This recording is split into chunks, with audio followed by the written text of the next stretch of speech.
You are listening to Alex Nanlohi Podcast, to know the Lord and to make Him known.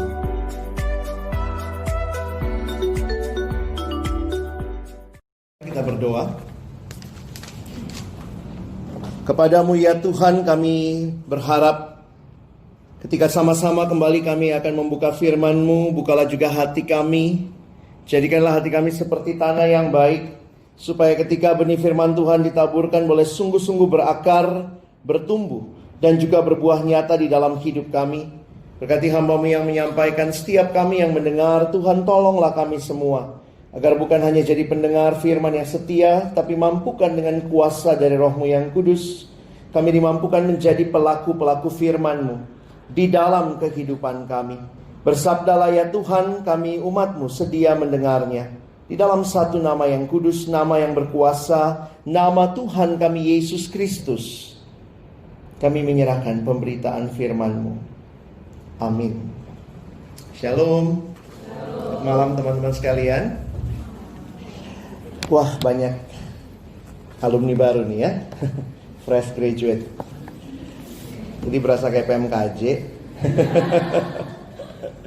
Ya, kita bersyukur ya perjalanan teman-teman juga akhirnya hari ini kita boleh berkumpul di sini. Mungkin saya pindah sedikit ya, saya nggak kelihatan.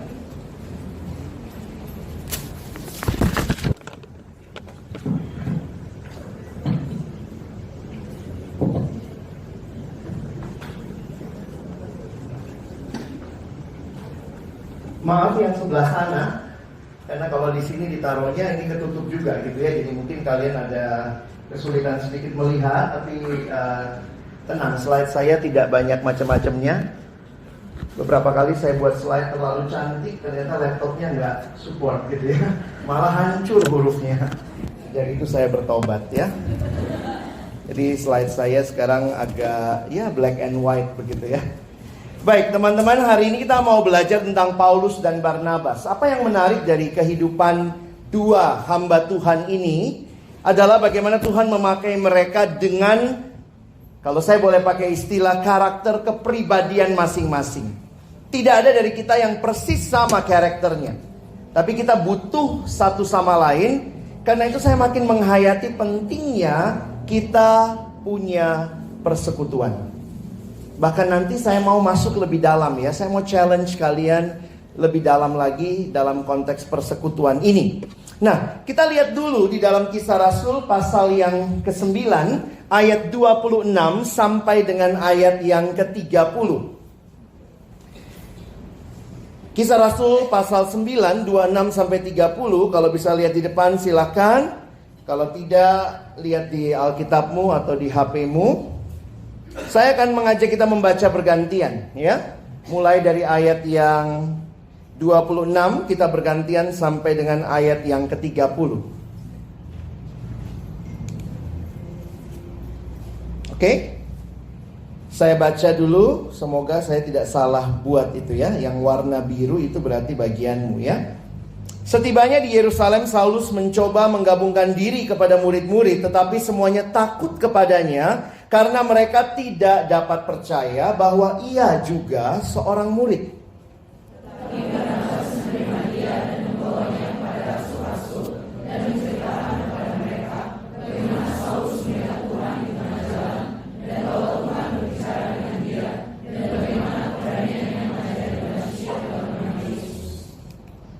Dan Saulus tetap bersama-sama dengan mereka di Yerusalem dan dengan keberanian mengajar dalam nama Tuhan. Dia juga berbicara dan bersoal-jawab dengan orang Yahudi yang berbahasa Yunani, tapi mereka itu berusaha membunuh dia. Akan tetapi setelah hal itu diketahui oleh saudara-saudara anggota jemaat, mereka membawa dia ke Kaisarea dan dari situ membantu dia ke Tarsus. Tidak mudah menerima bahwa Paulus itu adalah seorang yang sungguh-sungguh bertobat. Bayangkan dia dulunya adalah orang yang ikut menganiaya jemaat Tuhan. Memang tidak dikasih tahu apakah Paulus ikut membunuh atau tidak, tapi paling tidak waktu orang-orang melempari Stefanus, dituliskan ada orang muda, dia jadi tempat penitipan baju ya. Dan itu membuat saya menyadari tidak mudah ada orang yang percaya waktu Paulus bertobat. Persahabatan kedua orang ini menarik, Paulus dan Barnabas. Dan kita akan coba melihat bagaimana persahabatan mereka Tuhan pakai di dalam kekuatan masing-masing. Dan mungkin kalau kita baca cerita ini, mungkin teman-teman akan bertanya, kok mau sih si Barnabas melakukan itu? Kenapa Barnabas begitu luar biasa percaya kepada Paulus? Teman-teman, ada yang tahu namanya Barnabas, nama aslinya siapa?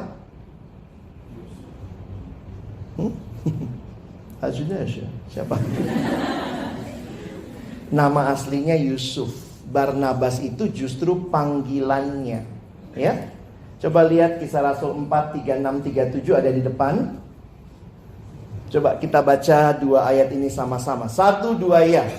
Demikian pula dengan Yusuf yang oleh rasul-rasul disebut Barnabas, artinya anak penghiburan. Seorang Lewi dari Siprus, ia menjual ladang miliknya, lalu membawa uangnya itu dan meletakkannya di depan.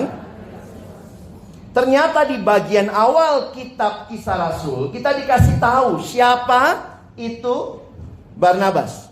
Nama aslinya Yusuf. Nah, menarik kalau kalian perhatikan, misalnya lihat contohnya sebentar kalau kalian lihat di Alkitabmu. Pasal yang keempat ditutup dengan Yusuf, Barnabas ini. Lalu nanti kalau teman-teman perhatikan di bagian bawahnya, mulai pasal yang kelima, teman-teman ketemu sama cerita Ananias dan Safira. Masih ingat ini ya? Ini juga persekutuan yang menghancurkan. Ini suami istri ya. Lalu kemudian mereka menipu dengan mengatakan jumlah persembahan yang mereka tidak berikan, begitu ya. Nah, apa yang menarik, sebelum cerita Ananias dan Safira, ini kalimat Alkitab. Karena itu bagi saya menarik untuk memperhatikan bahwa dikatakan ia atau si siapa nih? Barnabas, Yusuf menjual seluruh miliknya dan mempersembahkannya di depan kaki para rasul. Sementara kisah di bawahnya, sepasang suami istri menipu Tuhan. Nah, apa yang perlu kita perhatikan? Lihat ya, dia dijuluki Barnabas. Bar itu sebenarnya artinya anak, gitu ya. Jadi Barnabas itu artinya anak penghiburan. Mungkin kalau kalian bayangkan bahasa Indonesia mungkin gimana ya? Karena itu bahasa Inggrisnya son of encouragement. Encouragement terjemahannya bagus, penghiburan kan? Kayak kesannya sedih, kayak anak yang memberikan semangat kepada orang lain. Tetapi ini memang semua terkandung di dalam namanya. Bagi saya, pasti ada karakter dasar dari Yusuf yang nampak begitu rupa. Nampaknya Yusuf ini orangnya lebih supel, ya. Tetapi ketika dia kenal Tuhan, saya yakin sekali Tuhan pun membawa perubahan melalui karya Roh Kudus di dalam hidupnya Barnabas. Karena itu dia dikenal oleh para rasul. Bahkan di dalam Alkitab kita pun di Kisah Rasul dia disebut rasul, walaupun tidak termasuk hitungan 12 rasul dan Paulus. Apa yang menarik kita perhatikan, dia punya mata yang bisa melihat anugerah Allah. Saya lebih suka pakai istilah itu. Kalau kalian bayangkan waktu di kampus, ada nggak kira-kira temanmu yang model Barnabas? Kalau lihat apa-apa terharu, cepet banget tersentuh, gitu ya. Ada yang model Paulus, apa itu? Gitu ya. Paulus kayaknya sih lebih tegas ya. Nah, sejak awal kitab Kisah Rasul, kita diperkenalkan dengan gambaran seorang yang sangat punya passion, compassion yang dalam, yaitu Barnabas. Karena itu tidak heran, pasal 9 tadi kita lihat bahwa ketika Paulus bertobat, siapa yang merangkul Paulus? Barnabas.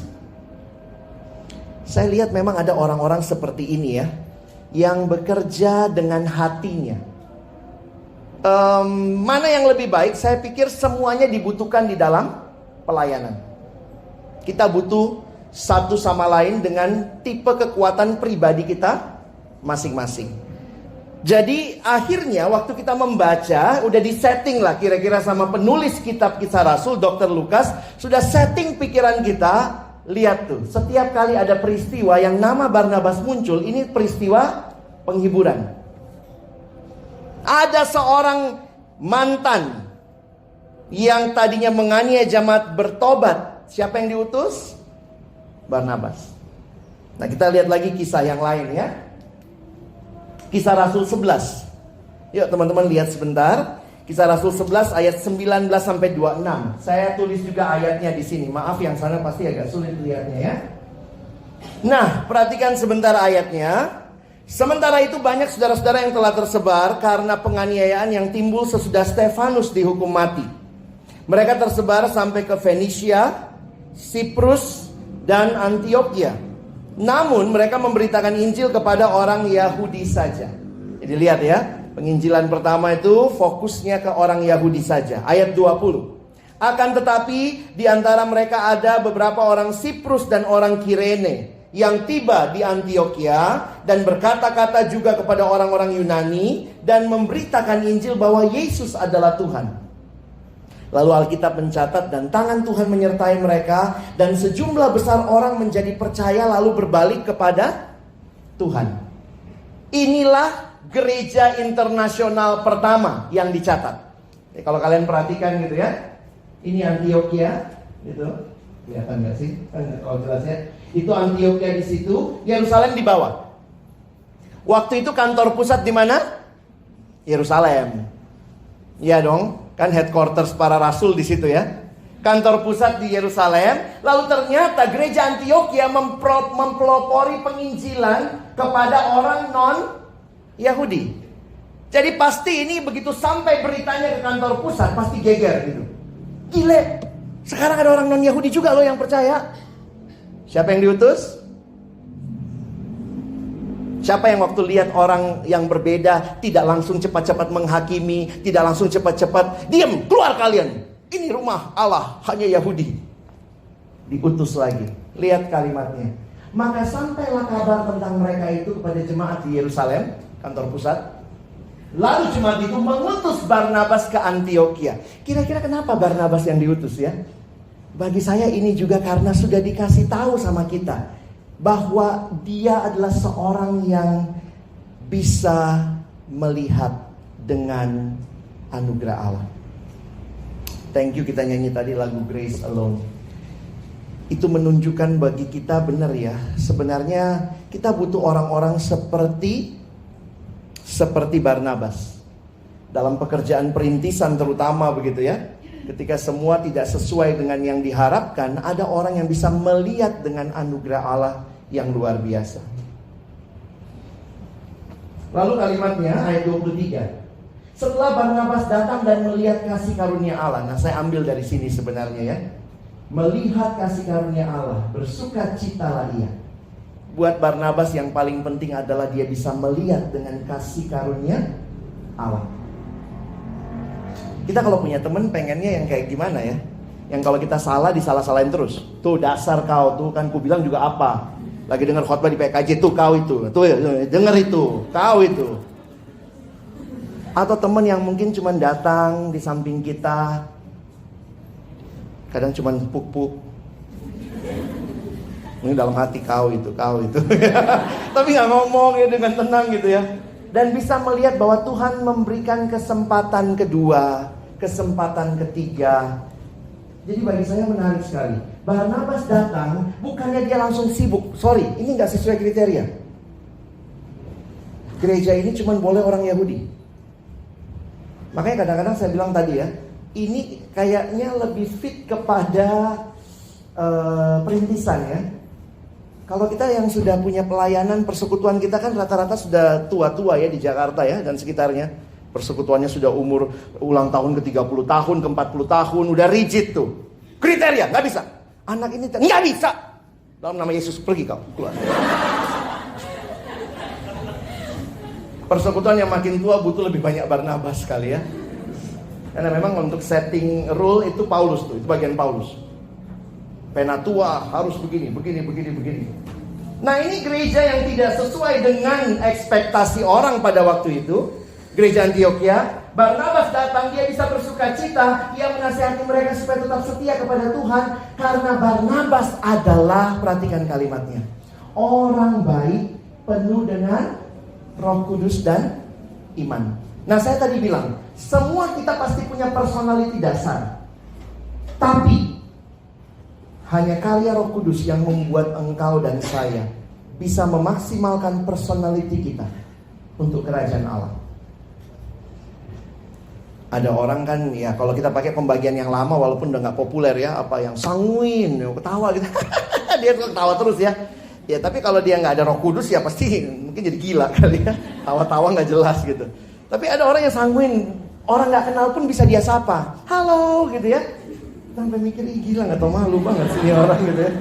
Karena kalau kamu introvert begitu ya, kan dua yang ekstrovert itu kan, sanguin sama kolerik. Itu katanya tipe ekstrovert ya. Makanya ada yang bilang itu paling kelihatan kalau lagi kebakaran. Kalau lagi kebakaran, orang sanguin lari keliling kampung, woi kebakaran gitu ya. Emang udah personalitinya begitu, cocok jadi seksi acara yang tampil-tampil di depan gitu ya. Pertanyaan kuncinya apa? Lu tahu nggak? Nah itu ciri-ciri orang sanguin. Tahu nggak? Kalau dia tanya, tahu nggak? Wah itu dia pengen semua orang tahu dari dia. Jadi makanya orang sanguin gitu ya. Wow, dia rame lah kalau ada dia, kayaknya party live gitu ya. Yang siapa? Kolerik ambil air. Kebakaran kok lari-lari. Ya siram. Karena orang kolerik itu tukang kerja. Kerja aja, pokoknya fokusnya kerja gitu ya. Jadi bayangkan waktu di kepengurusan dulu di kampus atau panitia mungkin berasa gitu ya. Kerjaanmu nggak kelar, diambil sama dia. Itu kolerik tuh. Nah kolerik biasanya nggak terlalu suka sama sanguin. Ngomong aja lu banyak. Biasanya gitu ya. Itu kalau nggak ada Roh Kudus. Kalau ada Roh Kudus bisa kerja sama kan. Nah itu tipe-tipe yang keluar. Yang agak mendem, itulah yang di pojok, melankolik. Kebakaran. Melankolik gitu ya. Udah perasaannya dalam, terus mikirnya panjang. Saking panjangnya, dia udah mikir, gimana kalau kebakaran, dia gak bisa kuliah, dia gak bisa ke kampus, nanti kemudian dia gak lulus, nanti kemudian dia jadi miskin. Udah panjang dia mikirin. Jadi udah bikin novel 3 bab tentang rumah kebakaran. Padahal belum kejadian.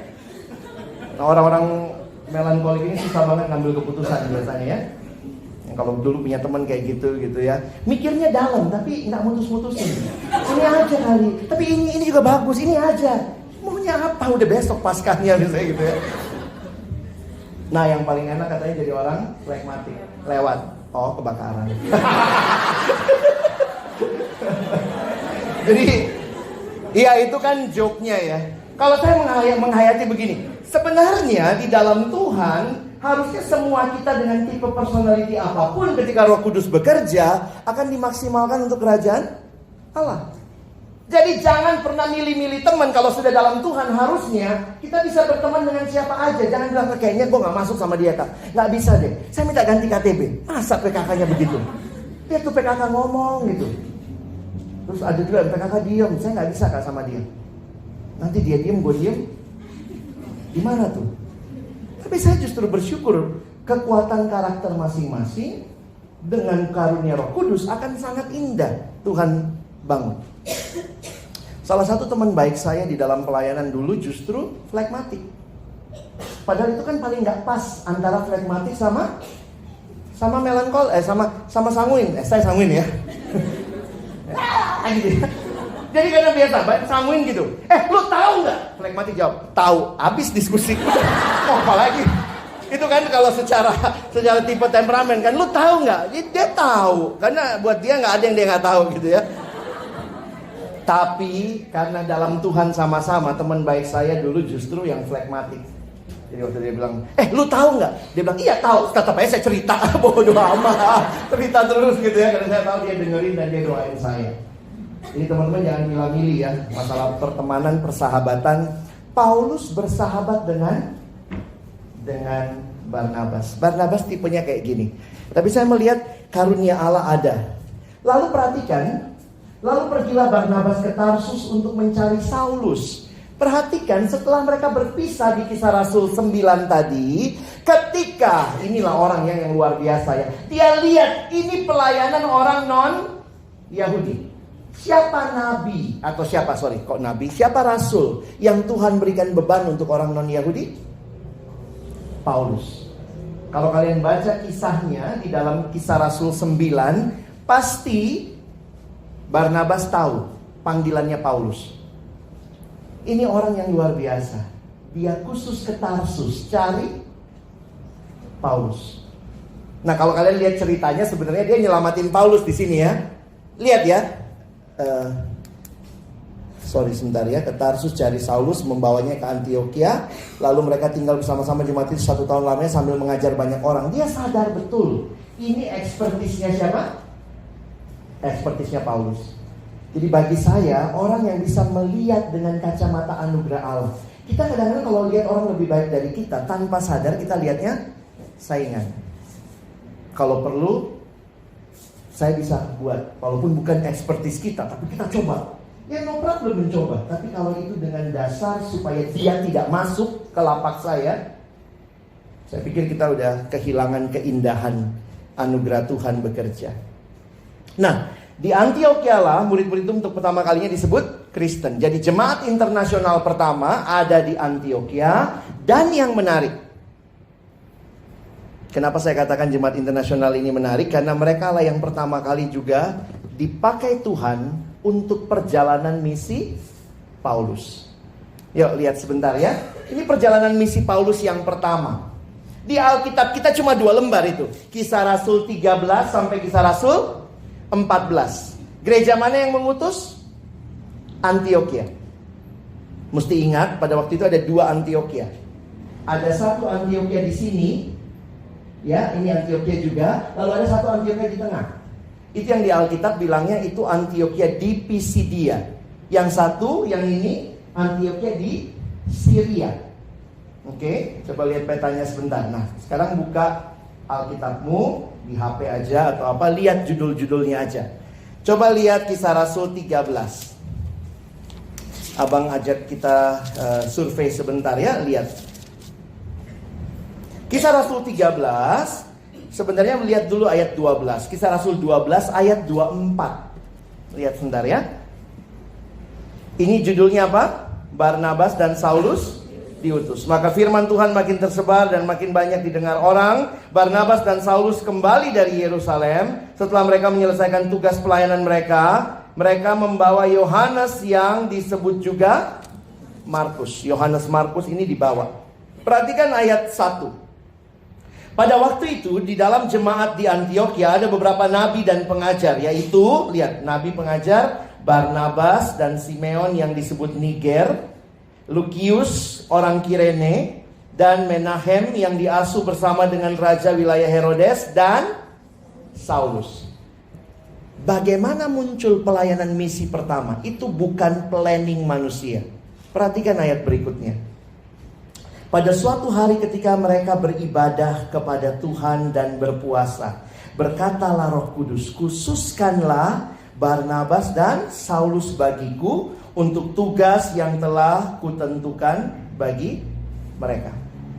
Dan ini menjadi hal yang menarik. Perhatikan ayat 3. Maka berpuasa dan berdoalah mereka, dan setelah meletakkan tangan ke atas kedua orang itu, mereka membiarkan keduanya pergi. Ini juga waktu saya lihat sejarah pelayanan mahasiswa di salah satu camp, ada mahasiswa-mahasiswa yang memang berdoa sungguh-sungguh untuk kegerakan pelayanan misi, dan akhirnya dalam satu camp ada kurang lebih 200 orang menyerahkan diri dan memulai pelayanan mahasiswa dari Inggris akhirnya ke berbagai tempat di dunia. Termasuk kita juga dapat dampaknya. Salah satu dari mereka dari Inggris pergi merintis ke Kanada. Dari Kanada kemudian mereka merintis ke Australia. Lalu Pak Jonathan Parapak yang mendirikan Perkantas di Indonesia pun sekolahnya di Australia dan bawa pulang gerakan itu. Sekitar 100 tahun kemudian. Mulai dengan gerakan doa. Waktu berkumpul Tuhan menggerakkan mereka untuk melihat keluar dan akhirnya mengutus 2 orang. Ya. Nah, teman-teman lihat nih. Lihat judulnya aja nih ya. Paulus dan Barnabas, ayat 4. Oleh karena disuruh Roh Kudus, Barnabas dan Paulus berangkat ke Seleukia, dan dari situ mereka berlayar ke Siprus. Lihat petanya. Itu Antioquia di atas, Seleukia agak sedikit di bawah, daerah pantai. Dari Seleukia lah bisa naik kapal ke Siprus. Kenapa pelayanan pertamanya ke Siprus?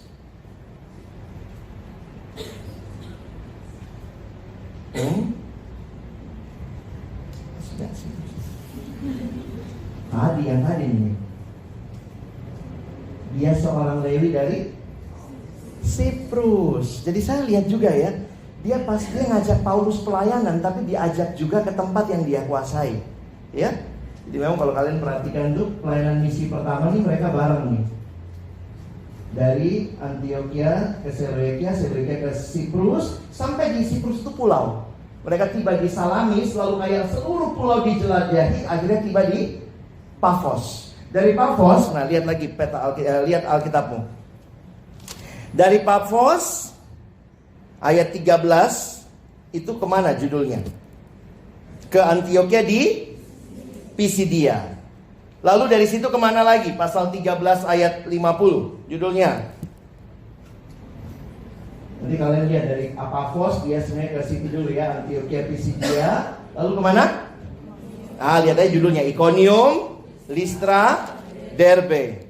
Lalu pasal 14 bagian akhir ayat 21 kembali ke Antioquia. Kenapa kembali ke Antioquia? Karena di situ dulu mereka diutus. Kalau kita lihat gile ya, jalan-jalannya lumayan juga gitu ya.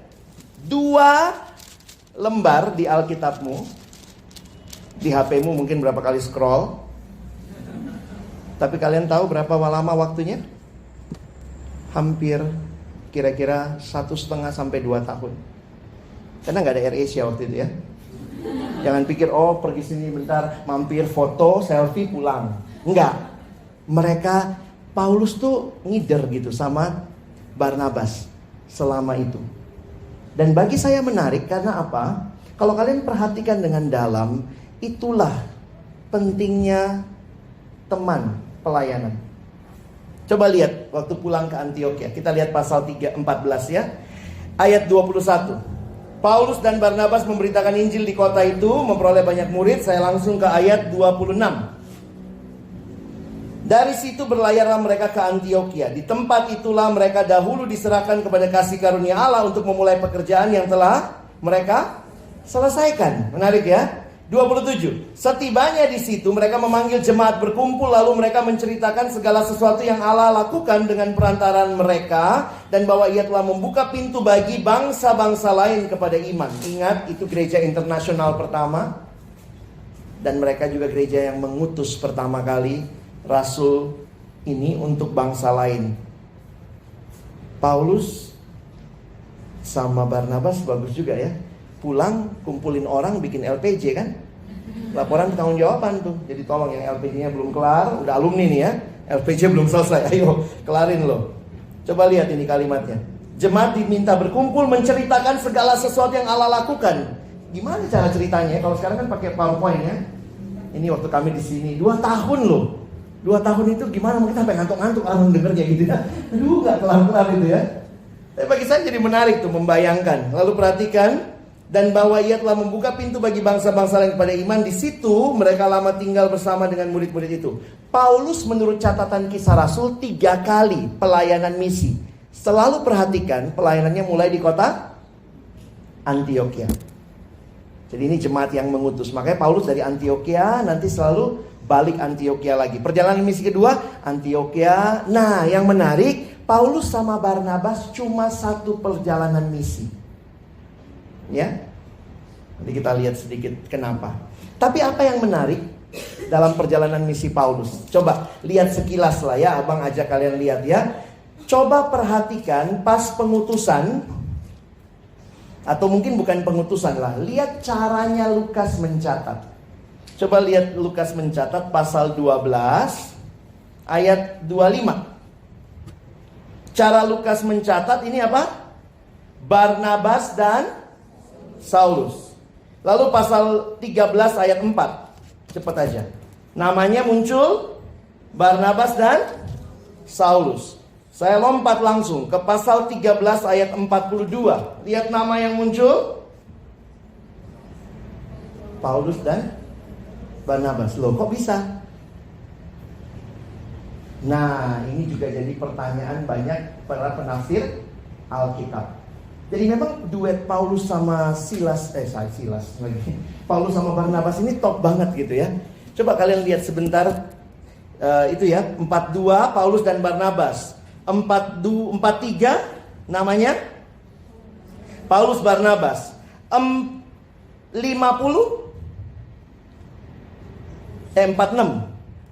Paulus Barnabas. 50 Paulus Barnabas. 51 Paulus Barnabas. Ini PA ya. 14 ayat 3 Paulus Barnabas. Nanti agak sedikit beda, hanya muncul di pasal 14 ayat 14. Itu balik lagi Barnabas dan Paulus.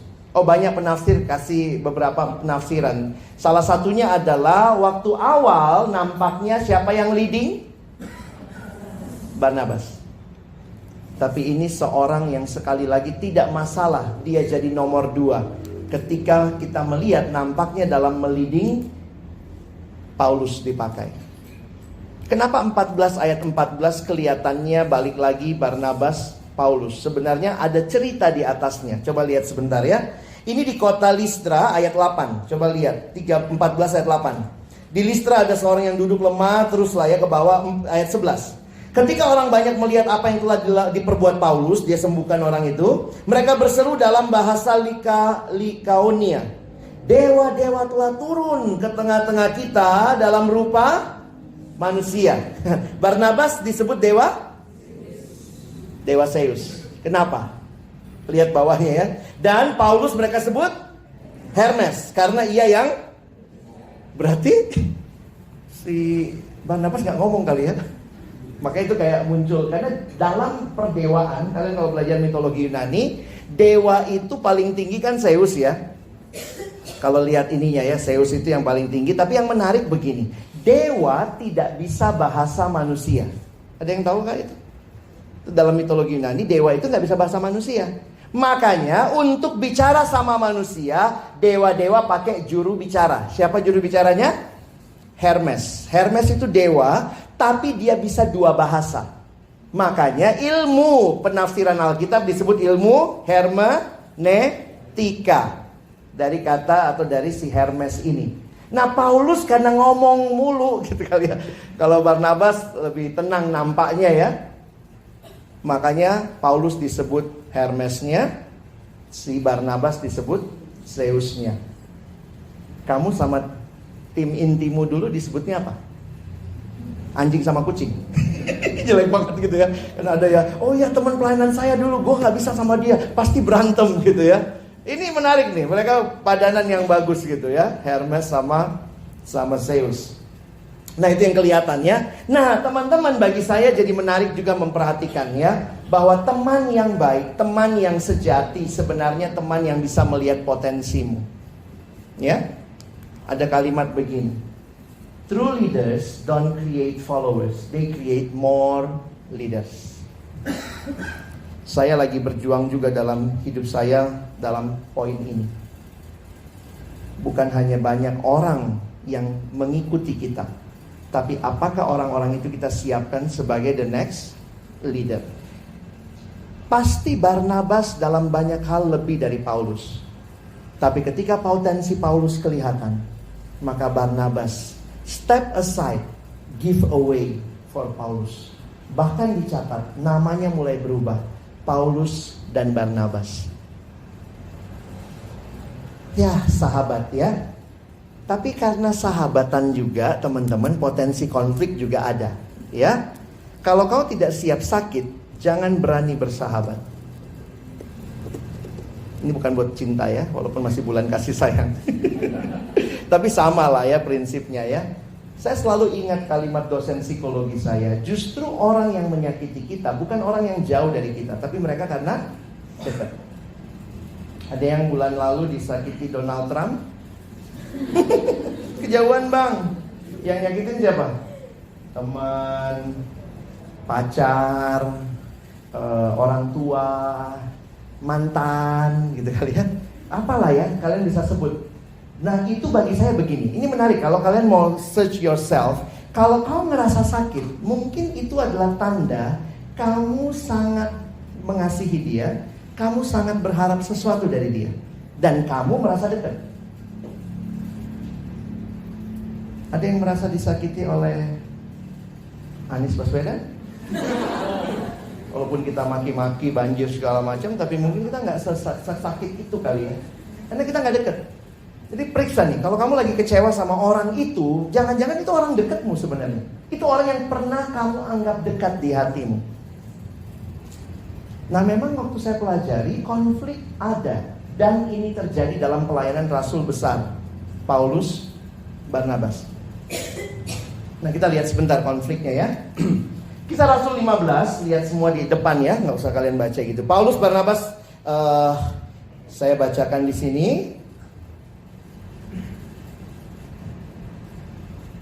Oh sorry, saya salah. Oh oke. Benar ya. Perselisihannya mulai ayat 35.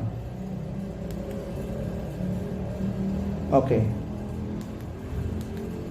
Saya mohon maaf, kayaknya ini salah ininya ya. Kita lihat dari sini aja, mulai dari 37-nya. Barnabas ingin juga membawa Yohanes yang disebut Markus. Masih ingat cerita tadi? Ini yang ninggalin mereka waktu pelayanan.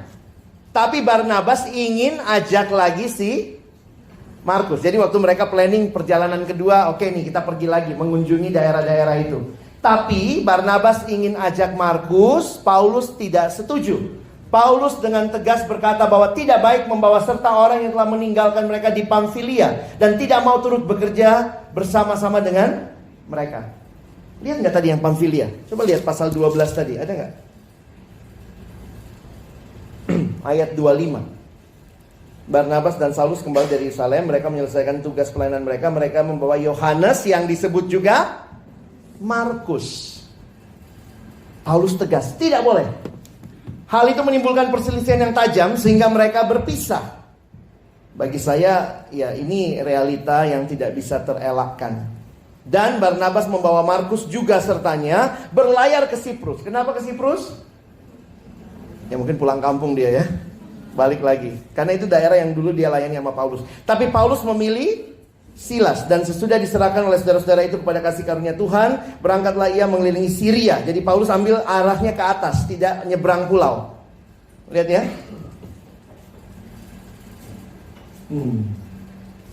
Sorry.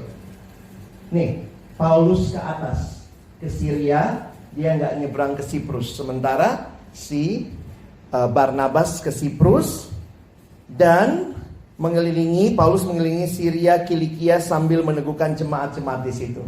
Kenapa? Sekali lagi kenapa seorang Barnabas ngotot bawa Markus? Sorry, udah pulang aplikasi. Kenapa ngotot bawa Markus? Ya pasti dia melihat juga kasih karunia ya. Mungkin juga dia bilang, Paulus ingat ya, ini imajinasi saya. Kau dulu juga nggak dipercaya. Kau dulu mantan pembunuh. Paulus bilang, iya tapi ini kan sudah tim regenerasi sudah menentukan nih. Ini orang nggak bener, ini nggak bisa, ini nggak masuk. Paulus pokoknya stick sama kriteria. Tapi ada alasan lain sih ya. Coba lihat Kolose 4 ayat 10. Ya ini juga menarik ya untuk kita perhatikan ya. Kolose 4 ayat 10.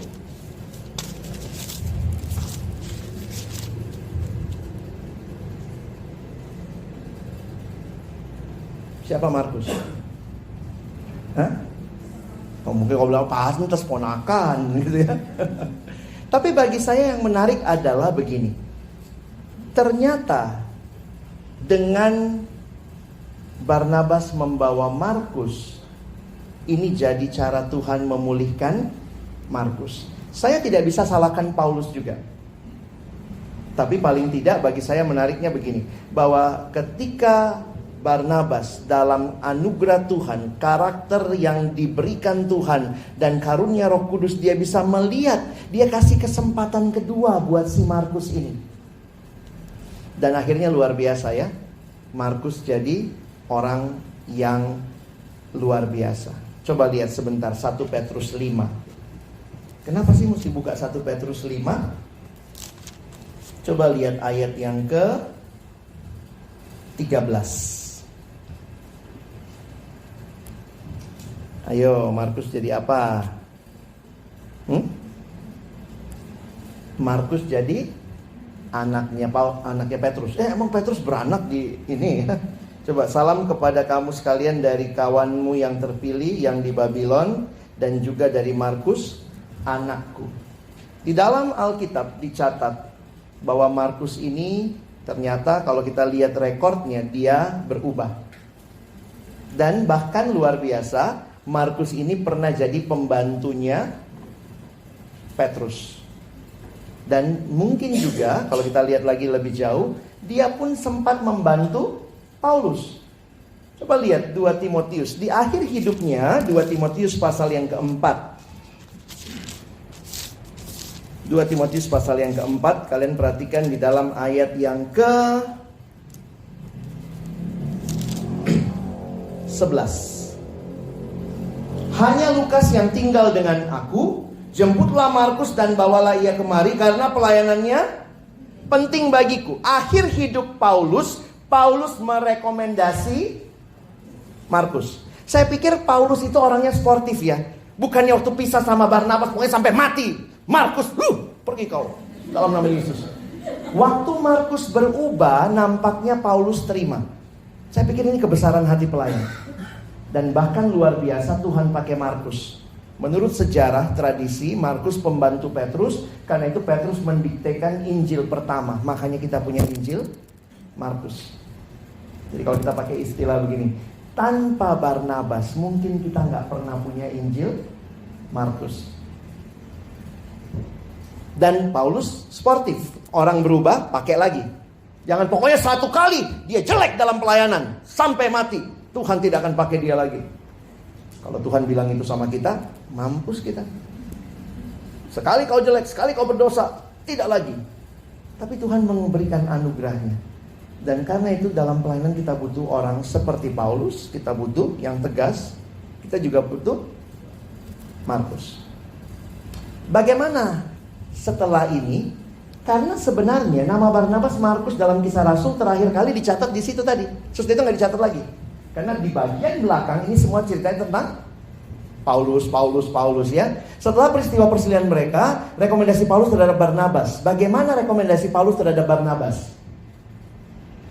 Ternyata setiap karakter pasti punya kekuatan, pasti punya kelemahan.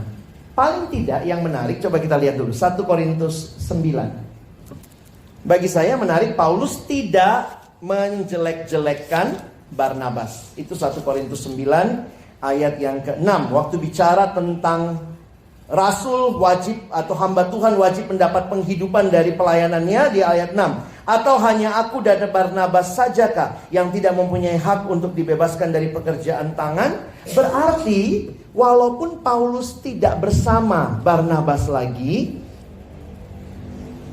tapi Paulus tetap melihat Barnabas punya kekuatan. Makanya dia juga bicara begini. Kadang-kadang yang sekarang dalam gereja orang bisa konflik, tapi konfliknya adalah begini. Yang satu tetap tinggal, yang satu mental dari gereja lalu gak melayani. Itu yang sedih ya. Ini paling tidak, tentu kita gak syukuri konfliknya. Tapi waktu mereka pisah, masing-masing tetap melayani. Dan waktu tetap melayani, masing-masing saling melihat. Bagus nih. Tentu ada hal yang kita nggak sama, kita beda, tapi tetap Paulus bisa melihat. Dan sisi yang lain apa? Kalau orang terlalu baik, tanda kutip ya, bisa jadi dimanfaatkan. Itu yang sebenarnya terjadi di Galatia 2. Coba lihat Galatia 2 sedikit ya.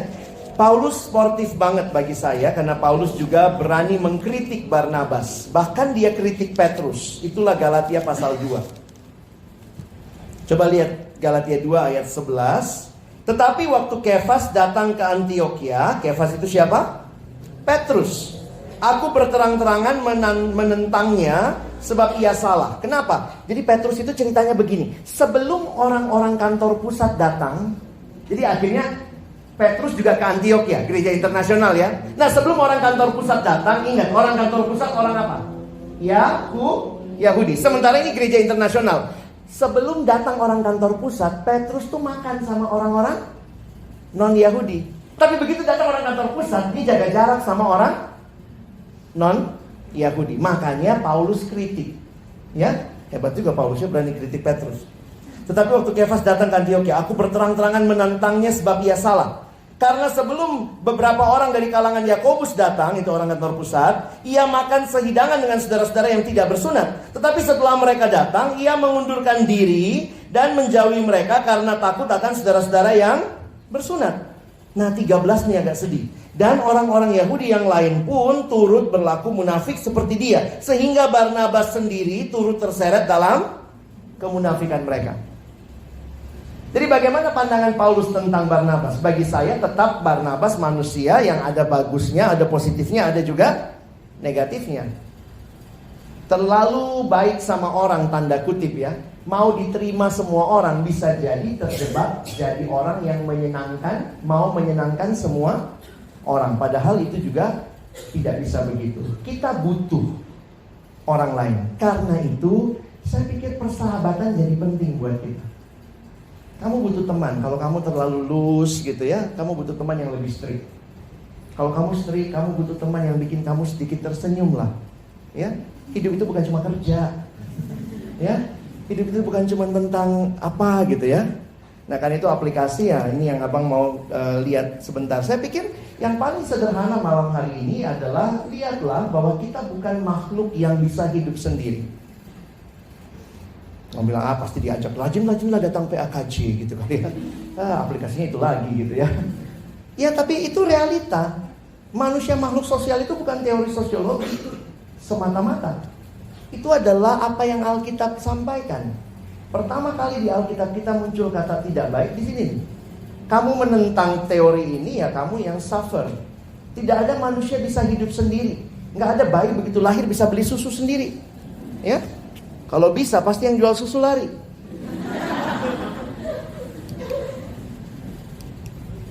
Allah menghendaki manusia untuk saling mengasihi. Saya pikir kalau coba lihat ya, apa hukum yang pertama dan terutama? Kasihilah Tuhan Allahmu dengan segenap hatimu. Terus sudah gitu. Hukum kedua, kasihilah. Kamu nggak bisa hidup tanpa sesama. Karena tanpa sesama kamu nggak bisa fulfill great commandment. Gimana caranya? Saya cuma mau sama Tuhan. Munafik semua ini orang. Ada yang gitu kan? Gak mau ke gereja, gak mau datang persekutuan. Dia ngomong itu munafik itu semua. Saya bilang ayolah sini tambah satu orang munafik. Gak ada gereja yang sempurna, betul gak? Kalaupun ada gereja yang sempurna, kalau kamu ketemu nih, wih gila nih gereja sempurna banget. Begitu kau masuk join, langsung jadi gereja gak sempurna. Kau tahu lah karena siapa. Jangan utopia ya. Makanya saya senang dengan kalimat dari John Stott. Ayo kita baca sama-sama. 1, 2 ya. Sebagaimana ikan dibuat untuk air,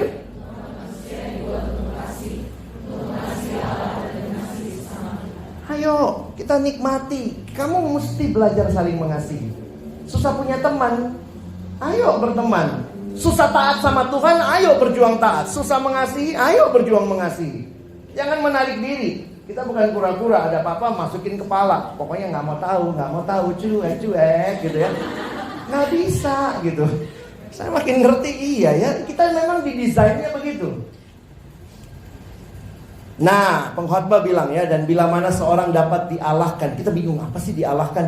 2 orang akan dapat bertahan. Tali 3 lembar tak mudah diputuskan. Saya lihat terjemahan bahasa Indonesia sehari-hari. 2 orang yang bepergian bersama dapat menangkis serangan. Karena waktu itu bepergian banyak tantangan, banyak orang jahat. Tapi orang yang sendirian mudah dikalahkan. 3 utas tali yang dijalin menjadi satu sulit diputuskan. Ya, ini nasihat Alkitab buat kita. Jadi bahkan Rasul Yohanes mengatakan kasih Allah itu nyata waktu kita saling mengasihi. Kita bilang kita ingin dunia tahu kasih Allah. Pertanyaannya, kita saling mengasihi nggak? You want the world to know? Di Alkitab tuh banyak loh kata saling. One another. Ini contohnya ya, one another. Harus kamu saling mengasihi, saling menerima, saling care for one another. Saya makin ngerti ya, ternyata kekristenan itu mengajarkan kepo rohani. Benar? Nggak bisa kita diem tanpa atau merasa itu urusan orang. Saya makin ngerti. Kita pasti menghargai privacy. Tapi hati-hati, pemikiran modern yang masuk ke kita adalah karena itu privacy saya nggak perlu tegur. Nggak bisa. Saya bilang kadang-kadang sama mahasiswa, kalau kau tahu teman kosmu, anak Tuhan juga, sama-sama pengurus, bawa ceweknya masuk kamar. Misalnya dia cowok, bawa ceweknya masuk kamar. Apa yang kau lakukan? Kunci kamar lagi. Terus apa yang kita bilang? Oh ya, itu urusan dia. Sebelum harusnya nggak begitu ya. Ketuk dalam nama Yesus, keluar kalian. Gitu kan ya. Karena Tuhan minta loh. Makanya ingat dosanya Kain. Tuhan tanya, di mana Kain, di mana Habel adikmu itu? Apa jawabannya? Emangnya aku penjaga adikku? Hati-hati, kita makin cuek. Tahu orang jatuh, tahu orang berdosa, ayo ditegur. Tentu tegurnya dengan cara yang baik. Ayo doakan, ajak dia datang. Makanya saya bersyukur beberapa orang yang kadang-kadang WA, Bang gimana ya, saya rindu sekali. Ini saya kenal Tuhan, ini saya kenal Tuhan. Saya pikir wow, masih ada orang-orang yang kepo dengan hidup orang. Ada yang bilang, ini keras bang, Jakarta, udahlah mind your own business. Tapi kalau kita anak Tuhan, pikir baik-baik. Kurang banyak, nih tambah. Udahlah foto aja nanti ya. Slide-nya boleh diambil. Tapi waktu melihat, wow, Alkitab penuh dengan one anothering. Now Christian in modern era, we are more selfish. This is my life. Nggak usah tanya-tanya saya, ini hidup saya. Saya pikir kalau kita makin mau seperti Alkitab, kita harus terbuka. Kita perlu sahabat. Nama Paulus hampir selalu muncul dalam 2 pasal tadi, Paulus dan Barnabas. Paulus dan Barnabas. Tidak ada satu yang hero, yang satu cuma aktor pendukung. Dua-duanya dalam anugerah Tuhan penting. Karena itu tantangan saya malam ini sebenarnya, mari kita punya teman, tapi lebih jauh lagi mungkin yang teman-teman perlu pikirkan, milikilah accountable friend. Ini sebenarnya secara teori banyak buku Kristen membahasnya. Beberapa orang mengatakan accountable friend ini nampaknya sangat umum di luar negeri, di mana budaya mereka very open. Kita Indonesia yang masih juga ada budaya timur kadang-kadang very close. Jadi saya pikir bukan berarti kita tidak menerapkannya gitu ya, accountability partner, tapi mari belajarlah melihat bagaimana kita bisa punya teman yang accountable. Nah, teorinya kayak apa? Saya pakai bukunya Charles Swindoll. Jadi Charles Swindoll ini dia mencoba membuka dirinya kepada orang lain. Karena banyak kali kita tolong orang, dia udah jatuhnya dalam banget, udah jatuh dalam banget. Pertanyaan saya waktu dia sudah jatuh begitu dalam, di mana teman-teman rohaninya? Nah ini yang kadang-kadang kita tidak punya, tidak membiasakan diri. KTB bisa menjadi salah satu cara kamu punya accountable partner. Tapi kalau tidak, saya pikir kalian mesti carilah, entah mentor rohani atau apa gitu ya, abang kakak yang kalian percaya yang bisa menolong kamu. Charles Swindoll kasih definisi begini, akuntabilitas adalah sebuah proses membuka diri terhadap seseorang atau sekelompok kecil orang yang kita kenal baik dan percaya sepenuhnya untuk mengatakan kebenaran apa adanya tentang diri kita. Memang jadi masalah utama, banyak yang bilang gini, Bang saya sulit percaya, anak persekutuan mulutnya ember. Nah, tapi juga balik lagi, masa sih nggak ada satupun yang mirip Kristus? Masa semua setan. Ada lah pasti ya. Di dalam perjalanan saya jadi pemimpin kelompok, jadi mentor, saya ingat ada satu adik yang saya layani di kampus ekonomi UI. Kami nggak pernah satu kelompok kecil, tapi dia kemudian waktu dia dapat teori mentoring di Amerika, saya ingat sekali dia telepon saya gitu, "Bang, saya butuh mentor." Puji Tuhan saya baru baca buku mentoring ya. Saya juga bingung kalau gitu, apa sih mentoring ini kan? Nah, waktu itu mencari mentoring spiritual friend gitu ya. Saya bilang, "Oke, kamu di mana? Udah pulang?" "Enggak bang, di Amerika." Spiritual mentor Amerika gimana? Akhirnya dia bilang gini, "Bang, saya akan telepon abang sebulan sekali, sekitar setengah jam. Abang punya akses bertanya apa saja dalam hidup saya." Nah, dia kasih akses ke saya. Sama kayak kita nolong adik rohani gitu. "Bang, saya mau tinggalkan pornografi." Ada dulu gitu, "Saya mau tinggalkan pornografi." Pertama, kasih password laptopmu. Mau ditolong kan? Jadi dia kasih akses. Nah, orang itu memberikan akses buat saya ke hidupnya. Dan akhirnya terjadi tuh selama kira-kira 1 tahun, setiap bulan sekali saya teleponan sama dia, dia pakai Skype. Dan kemudian saya tanya, dan sampai hari ini sebenarnya kami masih jalan ya, misalnya 3 minggu sekali ketemu untuk ngobrol gitu ya, ngobrol gimana hidupnya. Dan saya tahu nih, misalnya dia area ini lemah, area ini lemah, jadi saya bisa ngingetin dia di area-area itu. Nah, kadang-kadang memang kita merasa kelompok kecil cukup, tapi saya melihatnya, makanya saya bilang saya mau tantang kalian juga, mana tahu kalian butuh lebih dari itu. Maka kalian butuh spiritual friendship partner seperti ini. Jadi, kepada orang-orang ini kita memberi mereka hak untuk bertanya, memeriksa, menyatakan kesalahan dalam area-area sensitif dalam hidup kita. Bahkan kita memberikan mereka izin untuk menegur kita secara langsung dan terus terang. Jadi karena anak itu kasih saya izin, ya udah saya nggak pakai gaya-gaya Jawa. Jadi sebenarnya gimana ya? Tapi saya bisa langsung gitu. Nah, apa sih yang dibicarakan? Nah, saya skip ya. Ini banyak sebenarnya teorinya. Kapan-kapan kita bahas lah ya. Saya langsung pakai lanjut. Nah, dalam hal apa kita perlu accountable? Nah, ini beberapa area: spiritual, financial, relational, emotional, and sexual. Nah, di dalam anugerah Tuhan, si Charles Swindoll pakai kalimat gini, rekan akuntabilitas kita sebaiknya sesama jenis. Bisa lebih tua, sebenarnya no problem, bisa seumuran begitu ya. Nah, sebenarnya kalau orang sudah menikah, maka seharusnya kita jadi accountable partner one another. Kita bisa saling bertanya tanpa harus saling menutupi, ya. Charles Swindoll menulis 7 pertanyaan yang ia pakai secara rutin setiap minggu bagi dirinya dan orang-orang yang kepadanya ia accountable. Jadi dia kasih kesempatan orang tanya itu ke dia, ya, setiap minggu. Apa pertanyaannya? Pertama, apakah Anda sempat berada seorang diri bersama seorang wanita atau seorang pria jika Anda seorang wanita, di mana interaksi Anda dengannya dapat dipersepsi sebagai berkompromi? Iya, saya kemarin satu ruangan. Nah, ini bisa macam-macam. Di mobil pun bisa terjadi. Hati-hati alumni ya. Kesepian.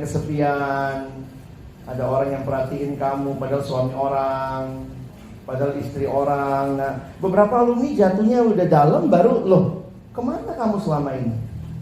Karena itu yang dijadikan tempat untuk mengisi. Nah, jadi sebenarnya kalau kita kasih akses begini, nah adik itu waktu itu kasih akses sama saya. Jadi saya ikutin pertanyaan Swindoll. Ayo, sebulan ini sempet nggak? Kamu kan di sana di Amerika bebas gitu ya, di kosan atau di apartemen. Pernah bawa lawan jenis nggak? Enggak sih bang.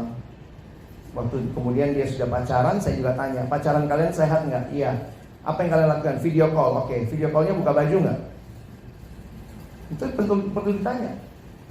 Karena buat beberapa orang ciuman nggak masalah, buat beberapa orang masalah. Beberapa bilang saya pakai baju tidur ya, yang sana terangsang, yang sini kayak santai aja gitu. Padahal udah saling merangsang. Kita harus terbuka sama hal-hal gitu. Nah, ini masalah seksual ya. Kalau sekarang mungkin ditambahin, ada kan chatting-chatting yang tidak tepat, tidak seharusnya yang kamu lakukan setiap minggu atau apa. Nah, karena kalau enggak, kita kelamaan menikmati, begitu ditegur udah marah, gitu ya. Pertanyaan kedua, apakah ada urusan finansial Anda yang tidak menunjukkan integritas? Kamu nggak bayar utangmu, kamu lupa bayar kartu kreditmu. Nah, itu alumni banyak tuh. Jalan-jalan dulu kartu kredit belakangan. Saya prinsip sih nggak mau hutang ya, berusaha benar, nggak utang.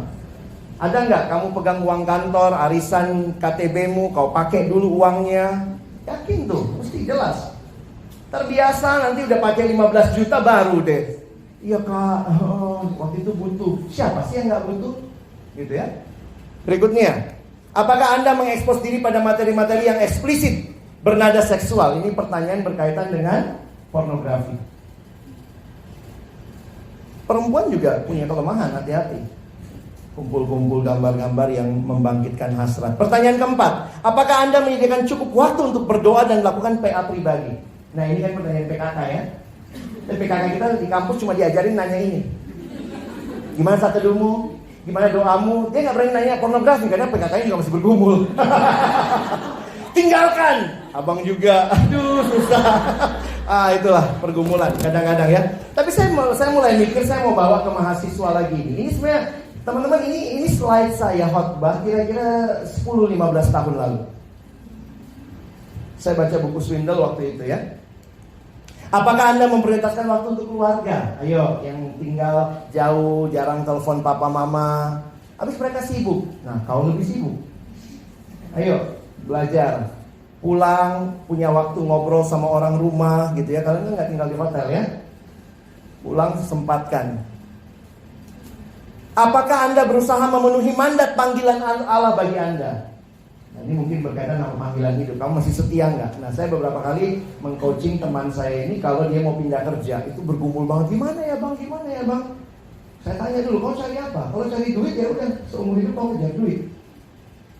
Jadi tiap minggu sebenarnya atau tiap bulan ada orang-orang yang kita kasih hak menanyakan pertanyaan ini kepada kita. Ya tentu kita berharap dia mendoakan, dia tidak menggosipkan lagi ya. Itu tuh baru jatuh bulan lalu, gue tahu ceritanya. Oh tahu dia. Dan pertanyaan yang paling top bagi saya adalah pertanyaan ke-7. Apakah Anda baru berbohong pada saya? Tapi menarik deh. Jadi setelah tanya semua dari atas sampai bawah, Swindle selalu nanya pertanyaan ini. Tanyakan, apakah saya baru berbohong? Karena apa? Jangan-jangan mentoring yang rutin pun membuat kita akhirnya bisa menutupi dosa. Teman-teman, teman seperti apakah kamu buat temanmu? Apakah kamu juga sudah jadi teman yang bisa menolong mereka? Kalau kalian melihat ini partner yang baik, kelompok kecilmu tingkatkan lagi sedikit. Bukan cuma sharing saat itu. Tanyain saya. Jangan sampai udah jatuh dalam baru. Tapi saya malu bang, tidak ada orang yang tidak malu kalau sudah berdosa. Tapi kita mesti langkah. Saya selalu ingat Mazmur 32 ayat 5. Waktu kita mengaku Tuhan janji akan mengampuni, bukan mempermalukan. Ya, Tuhan janji mengampuni. Penutup, perlu diingat juga bahwa semua ini tidaklah menggantikan posisi Allah yang kepadanya kita harus senantiasa datang dan bergantung sebagai satu-satunya pribadi menolong kita. Tapi karena Allah nggak kelihatan, kadang-kadang kita gitu ya doanya, ya Tuhan nggak apa-apa lah, lagi dekat sama suami orang nggak apa-apa lah, yang penting ada yang merhatiin aku gitu. Makanya saya lihat ada satu ketua persekutuan waktu itu, dia cerita udah terlanjur dekat sama suami orang gitu.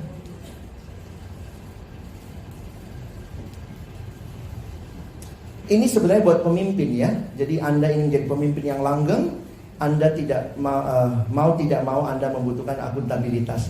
Tapi saya tutup dengan kalimatnya Timothy Keller ya. Ini agak shocking saya juga ya. Kenapa? Makanya hari ini saya bawain sedikit topik ini. Dia ngomong begini. Everyone says they want community and friendship. Makanya kita datang PAKJ, kita mau community friendship, kita mau ikut KTB. But mention accountability or commitment to people and they not run the other way. Jadi saya jadi berpikir juga loh. Sorry ya, hari ini kan banyak yang datang. Tapi pertanyaan saya adalah, kalau kita berdoa supaya teman-teman inilah yang Tuhan pakai jaga hidup kita, are you ready? Makanya jadi pertanyaan buat saya berdoa lah ya, PAKJ makin banyak yang datang. Tapi bukan cuma untuk bergandengan tangan, roti mentega, selesai pulang, habis. No, I want more than that. You need a accountable friend. And pray, kalau Tuhan berikan di sini, puji Tuhan. Kalau Tuhan mungkin berikan teman KTB-mu dulu, atau mungkin teman di gereja, atau ada kakak rohani yang kau rasa lebih tepat, silakan. Tapi Tapi ini jadi kebutuhan generasi ini supaya kita saling menjaga, karena itu kehendak Tuhan bagi kita. Saya punya beberapa menit untuk yang mau bertanya atau merespon, silakan. Apakah ada?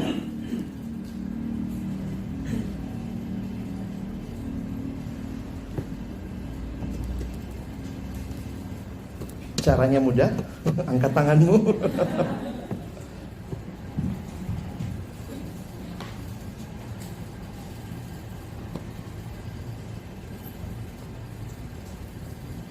Hening cipta selesai. Penghormatan kepada pembina upacara. Ada yang mau tanya? Kalau kalian pacaran, jangan anggap pacarmu accountable friendmu. Tidak tepat. Bias, too much bias. You need sesama jenis. Laki sama laki, perempuan sama perempuan. Itu biasanya teorinya begitu.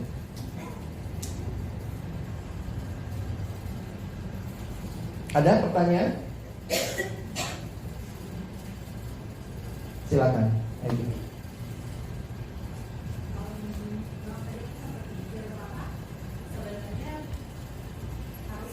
Desain awalnya tuh accountable partner kita itu adalah orang tua kita.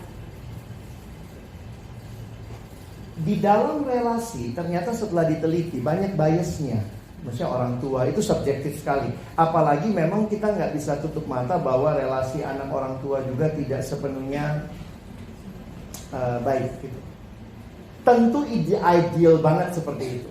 Misalnya kan anak sama orang tua harusnya terbuka. Tapi di dalam perkembangan misalnya juga kami dalam pelayanan siswa banyak menggunakan mahasiswa yang kita sebut TPS, bukan tempat pembuangan sampah ya, tapi tim pembimbing siswa. Ada beberapa, ada Agnes di sini, ada Lukas sana gitu ya, ada teman-teman yang jadi TPS. Agak beda ketika harusnya kan siswa accountable-nya sama guru yang lebih sering dia temui misalnya. Tapi ternyata juga gak gampang sama orang tua. Kok lebih terbuka sama kakak. Nah ternyata ada peran-peran. Nah saya akhirnya bilangnya begini, setiap kita mungkin kalau peran kita adalah peran bagian tertentu, ya udah nikmati peran itu. Kalau itu orang tuanya, dia langsung takut ngaku. Gurunya langsung takut nilai. Kalau kakak, TPS itu kan kayak organisasi non struktur ya. Datang, pergi, datang, nggak tahu dia strukturnya di mana, ikutnya siapa. Tapi anak-anak bisa terbuka. Kenapa? Karena ada peran tertentu yang nggak bisa digantikan. Nah saya lagi mikir gini.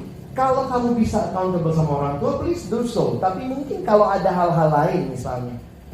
Karena misalnya kalau kita lihat, ini juga butuh mentoring misalnya tentang kamu memilih kerja. Nah mungkin kamu harus cari alumni seniormu yang punya pergumulan itu. Nah ini salah satu trik saya lagi begini. 7 pertanyaan tadi belum tentu juga kamu dapat satu orang persis untuk jawab semua. Ya itu maksudnya ya. Bisa juga begini. Kalau bicara tentang hal ini saya cari abang ini. Kalau saya bicara tentang ini saya cari abang ini. Tapi paling tidak begini, kasih akses orang lihat hidup. Mungkin itu ya yang saya perlu garis bawahi. Ada yang lain? Silakan deh. Bagaimana pendapat Abang tentang konsep di agama lain, di mana di Katolik itu kita itu punya kewajiban itu di setiap bulan menceritakan secara terbuka dosa-dosa kita kepada pastor. Apakah itu bisa disebut atau dikatakan accountable? Kalau pastornya juga ngaku ke kita, jadi accountable kali ya. Tapi sorry, memang saya melihatnya begini. Accountable itu mostly, ya ini saya belum, banyak slide saya skip ya. Accountable ini mostly satu arah.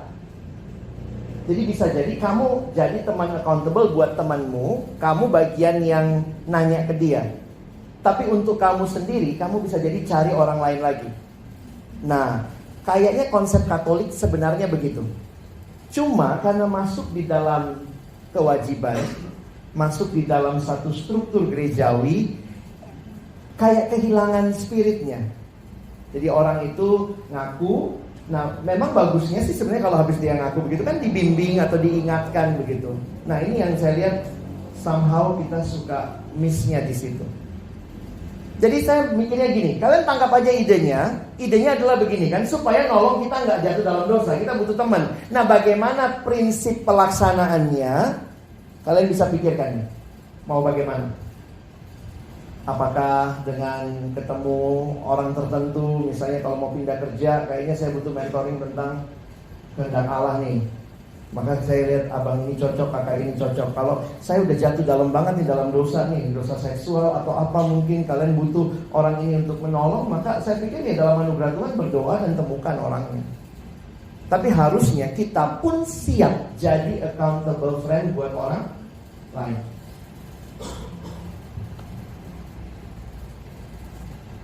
Ada lagi? Silakan.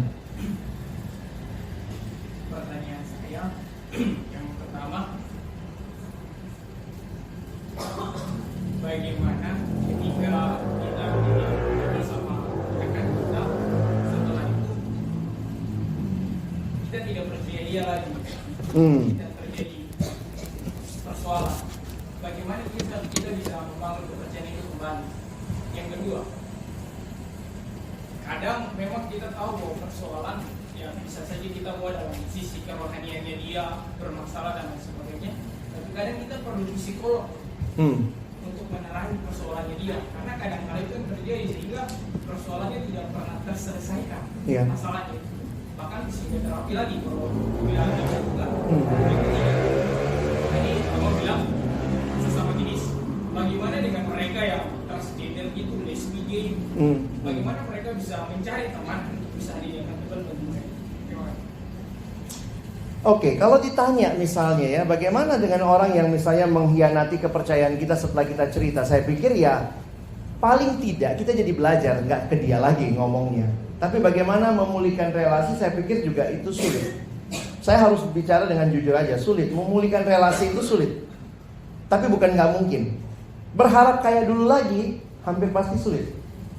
Tapi bisa nggak kita belajar mengampuni? Di situ saya pikir poinnya adalah belajar mengampuni. Tapi orang yang mengampuni pun belum tentu akan berani mempercayakan cerita dia lagi sama orang itu. Dan saya pikir itu konsekuensi dari kita tidak menjaga kepercayaan orang lain.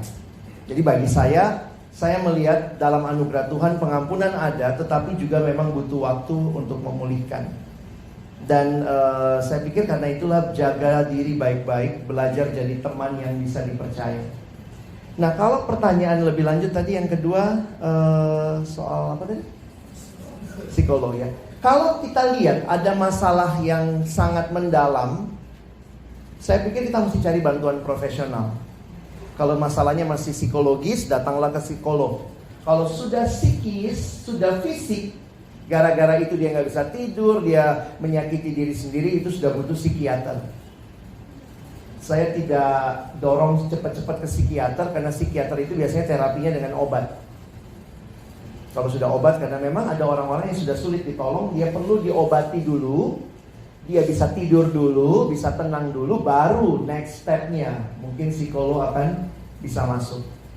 Nah, tapi poinnya menarik tuh. Kalau teman-teman sadar kita limitnya tidak ada, tidak bisa, ini bukan saya lagi, maka kalian harus cari profesional. Paling tidak untuk pertama temani dia.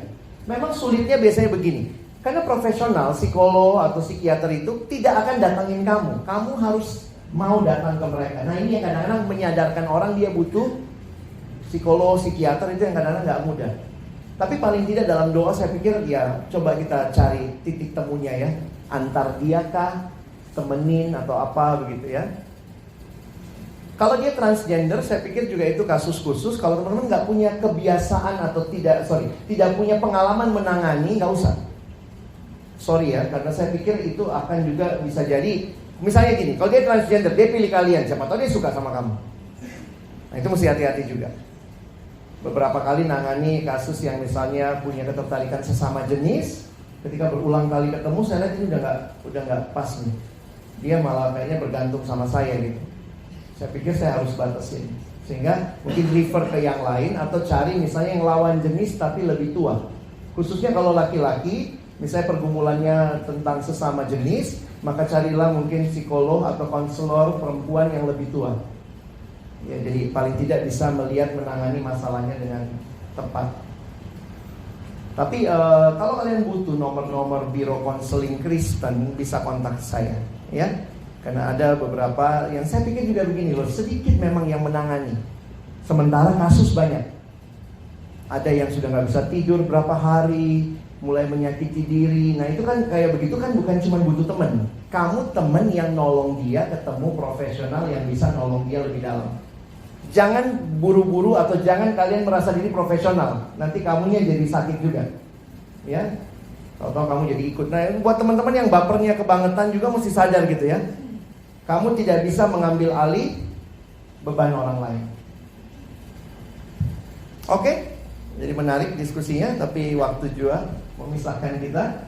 Silakan kalau tertarik dapat slide-nya lengkap tentang accountable friend, nanti minta dari pengurus.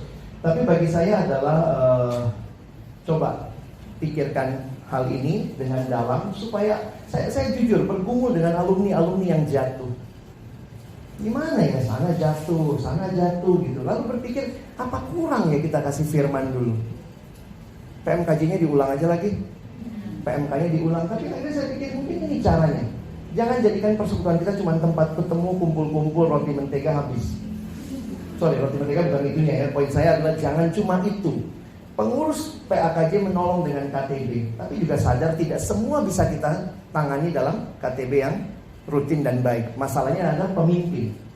Nah, kalau kalian juga tertarik, aduh saya butuh KTB, mau nggak mimpin KTB pada waktunya? Jangan cuma mau dipimpin, bina saya, lama-lama binasa. Belajar untuk membagi juga. Sekarang saya sudah siap, saya mau bimbing orang. Karena apa? Waktu kadang-kadang kita membangun orang lain, pada saat yang sama Tuhan pakai dia membangun kita juga. Ya, buat kalian yang bukan murni alumni Jakarta, jangan malu. Kadang-kadang gitu, saya bukan alumni Jakarta, kayaknya masuk sana nggak pas deh. Anak-anaknya sombong-sombong, anak-anaknya apa? Udah, kamu butuh bertumbuh, itu aja. Prinsip itu yang kamu pegang. Dan karena itu Tuhan sediakan wadah ini, mari kita membangun diri sama-sama. Ya, mari kita berdoa. Bapak Surgawi, terima kasih banyak malam hari ini untuk setiap kebenaran firman Tuhan, setiap pemaparan dan wawasan juga yang diberikan di tengah-tengah pergumulan alumni yang kami sadar tidak makin mudah dan begitu besar tantangan yang ada. Kami terus berdoa, berikan kami komunitas yang mengasihi Tuhan, mengasihi kami, yang kepadanya kami boleh datang tanpa takut dihakimi, tanpa takut merasa diabaikan, tapi benar-benar ada orang-orang yang mendoakan, mendengar, dan berjalan bersama kami. Dan kami juga berdoa, jadikan kami orang-orang seperti itu, supaya kami tidak sibuk hanya dengan diri kami, tapi kami juga belajar berbagi dengan orang lain. Mungkin banyak pertanyaan yang belum terjawab malam ini, tapi biarlah prinsipnya kami tangkap. Kami benar-benar rindu hidup di dalam Tuhan. Dan teman-teman di sekitar kami yakin Tuhan hadirkan mereka juga untuk mengasihi kami dan untuk menolong kami juga di dalam perjalanan. Terima kasih Tuhan, hamba selesai berbicara, tapi teruslah berbicara dalam hati dan kehidupan setiap teman-temanku. Menolong kami jadi alumni-alumni yang menempatkan Kristus yang terutama, dan kami boleh hidup seturut kehendak-Mu. Kami bersyukur untuk teladan Paulus dan Barnabas. Di dalam kekuatan mereka maupun kegagalan mereka juga, kami belajar bagaimana pentingnya kami berserah dan bersandar kepada Tuhan. Ini doa kami bersyukur menutup firman-Mu dalam nama Yesus kami berdoa. Amin.